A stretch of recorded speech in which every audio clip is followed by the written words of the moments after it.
सभी दर्शकों का बहुत बहुत स्वागत है। आज हमारे साथ हैं एडवोकेट शुएब जी, जो कि रिहाई मंच के अध्यक्ष हैं। बात करते हैं सामाजिक मुद्दों पर, बात करते हैं सरकार की नीतियों पर, बात करते हैं सरकार की मुस्लिम विरोधी नीतियों पर, जनता विरोधी नीतियों पर, बात करते हैं समस्याओं पर, बात करते हैं विशेषताओं पर, सरकार की विशेषताओं पर। ये बताइए कि आप जो सरकार के खिलाफ हमेशा बोलते हैं, सरकार के खिलाफ प्रदर्शन करते हैं, एनआरसी हो या फिर कोई भी मुद्दा हो, सामाजिक मुद्दा हो, तो क्या कारण है सरकार के खिलाफ? बीजेपी के खिलाफ रहते हैं, समाजवादी के खिलाफ रहते हैं, कांग्रेस के भी खिलाफ रहते हैं, तो क्या वजह है इसका? इस नाराज़गी का कारण क्या?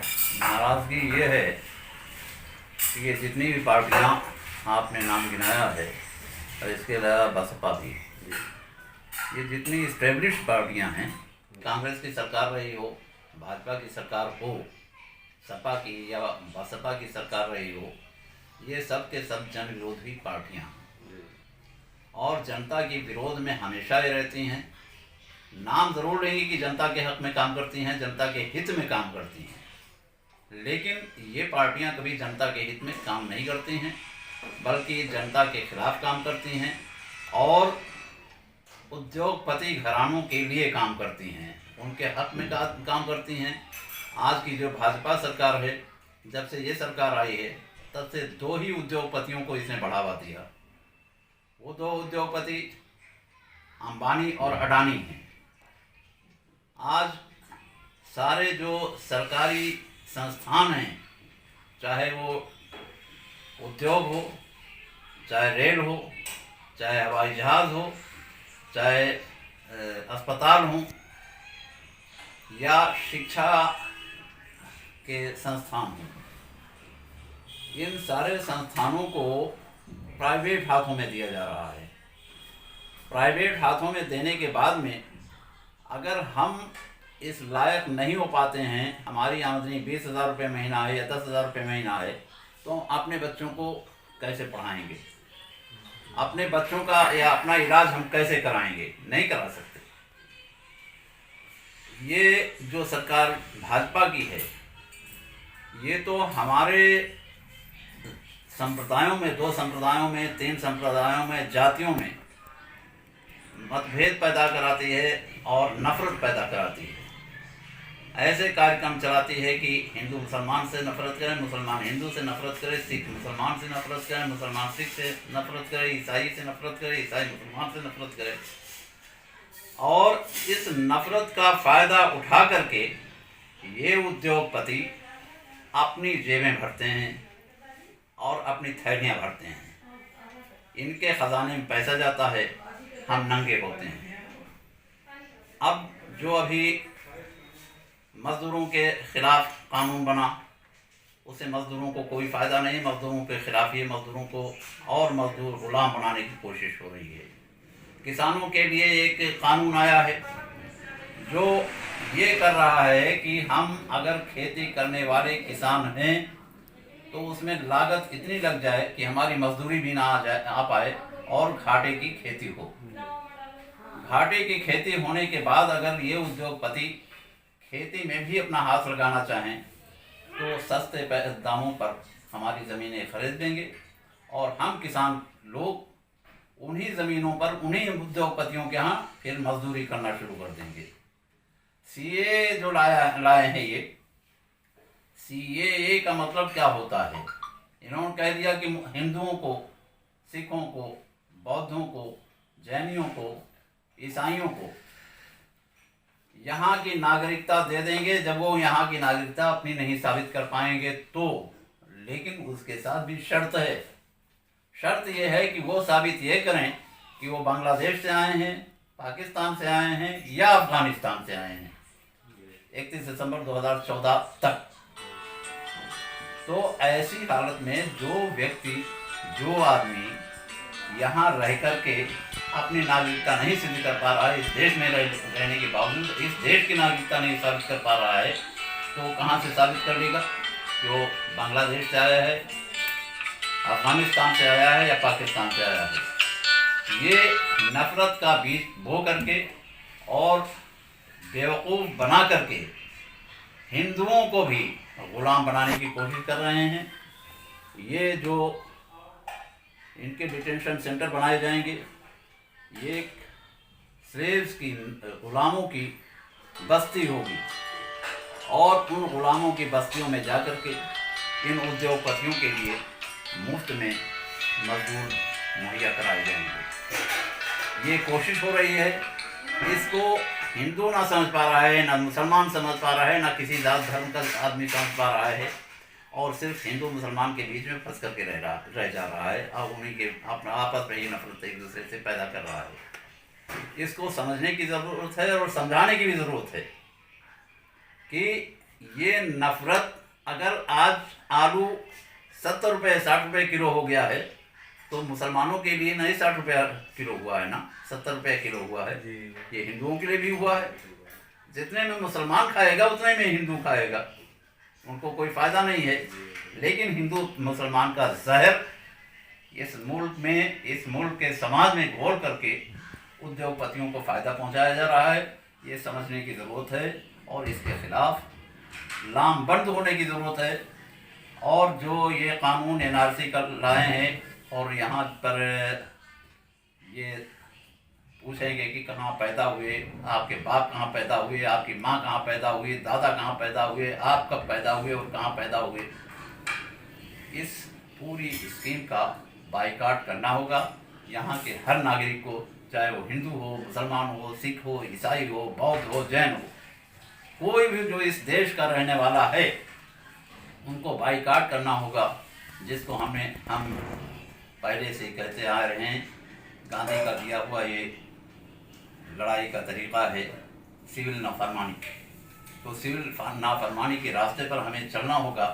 और जो भी इस तरह के कानून कोई भी सरकार आए, चाहे भाजपा की सरकार बनाए या कांग्रेस की सरकार आए, कांग्रेस की सरकार बनाए, ऐसे सारे कानूनों को बाइकाट करना पड़ेगा। और उन कानूनों पर हमें नहीं चलना होगा, हमें नहीं मानना होगा। और हमेशा गांधी ने रास्ता दिखाया है, हम मानेंगे नहीं पर मारेंगे नहीं। तो कानूनों को नहीं मानना है।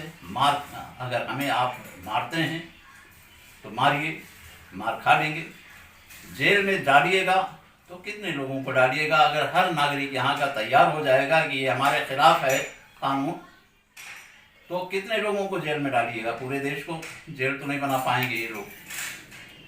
उत्तर प्रदेश की जो सरकार है, चाहे लखनऊ हो, बरेली हो, उत्तर प्रदेश का कोई भी जनपद हो, जो पुलिस का जो रवैया है, काम करने का तरीका है, वो कैसा है? और आपके लिए पुलिस कितनी समस्याएं खड़ी करती है और कितनी दिक्कतें पैदा करती है, और आपके काम में कितनी रुकावट डालती है उत्तर प्रदेश की पुलिस? देखिए, पुलिस को आज़ाद कर दिया गया है। पुलिस इस मामले में आज़ाद है कि वो नागरिकों के साथ दुर्व्यवहार करे, उनको मारे पीटे, उनसे पैसा वसूल करे, रिश्वत वसूल करे, घूस जितना चाहे दे। इस मामले में पुलिस को आज़ाद कर दिया गया है। लेकिन सरकार ने गुलाम बना रखा है, अपने इशारे पर ही पुलिस को चलाती है। अब नया कानून जो अभी योगी आदित्यनाथ लाए हैं, स्पेशल सिक्योरिटी फोर्स का, ये स्पेशल सिक्योरिटी फोर्स क्या है? अगर मजदूर किसी उद्योग में लगा हुआ है, मजदूरी कर रहा है, अगर वो अपने तनख्वाह की बात करेगा तो वहाँ के मालिक को ये फोर्स मुहैया कराई जाएगी और मालिक उस फोर्स को जैसे चाहे इस्तेमाल करें। इसी तरह से अगर उद्योगपति खेती में आ जाएंगे और किसान उसका विरोध करेगा तो किसानों को भी जेल में डाल दिया जाएगा। तो किसी भी हालत में ये सरकार जनता के हित में नहीं है, जन कल्याण का कोई भी काम नहीं कर रही है, जनता के खिलाफ कर रही है, आम जनता के खिलाफ, और कुछ ही घरानों को फ़ायदा पहुंचा रही है, चाहे वो योगी हों, चाहे मोदी हों, कोई भी हो। रिहाई मंच जो संस्था आपने बनाई है, कैसे शुरुआत हुई, कैसे दिमाग में आया कि समाज सेवा करना है, लोगों की मदद करना है, संस्था बनाना है, और उसका नाम रिहाई मंच क्यों रखा गया, क्या कारण? देखिए, पहले तो हमने शुरू किया था कि नफ़रत फैलाने के लिए जो नफ़रत की राजनीति चल रही है, ये कांग्रेस ने शुरू किया था। कांग्रेस ने मुसलमानों के खिलाफ हिंदुओं में नफरत पैदा करने के लिए बेगुनाह मुसलमान नौजवानों को दहशतगर्द बना करके पेश करती थी। दहशतगर्दी के फर्जी मुकदमों में उन्हें फंसा करके जेल में डालती थी। और ये नफरत इस हद तक फैलाई गई कि उनकी पैरवी करने वाला भी कोई ना मिले। ये वकीलों के बीच में ऐसा मामला लाया गया कि वकील भी पैरवी न करें और किसी को न करने दें, किसी भी वकील को न करने दें। इस हद तक ये नफ़रत पैदा की गई थी। और ये नफ़रत सिर्फ इसीलिए पैदा की गई थी कि कांग्रेस भी दूध की धूली कतई नहीं है।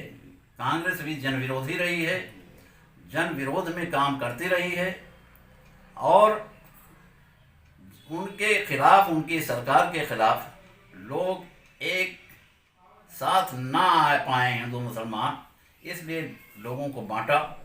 और इस क्योंकि ये जो फसल बोई कांग्रेस ने बोई, जितने भी जनता के खिलाफ, जन कल्याण के खिलाफ कानून बनाए गए कांग्रेस ने बनाए, तो उसने, मैं तो कहता हूँ ये फसल बोई तो नफरत की कांग्रेस ने काट रही भाजपा। और जब ये मुकदमा कायम हुआ तो मैंने कहा कि नहीं, ये सिद्धांत के खिलाफ है, हमारे संविधान ने जो अधिकार हमको दे रखे हैं उसके खिलाफ है। सुप्रीम कोर्ट ने फैसले जो दिए हैं इस मामले में कि मुकदमे, कोई भी मुकदमा हो उसकी पैरवी वकील को करना है, मैंने उसको अपनाया। और मैंने कहा ऐसा नहीं होगा कि बग़ैर पैरवी के किसी को फंसा दिया जाए और जेल में रखा जाए। इसलिए मैं खड़ा हुआ और वहाँ से शुरुआत की रिहा कराने की लोगों की। राजीव यादव हमारे दोस्त, हमारे साथ मिले, अभी नौजवान साथी हैं वो, हम तो अब ज़्यादा उम्र के हैं, लेकिन ये नौजवान, एक नौजवानों का पूरा गिरोह हमें मिल गया इस तरह से, जो जिसने आकर के इस पूरी मुहिम में हमारा साथ दिया। और हम लोगों ने मिल कर के ये एक रिहाई मंच बनाया।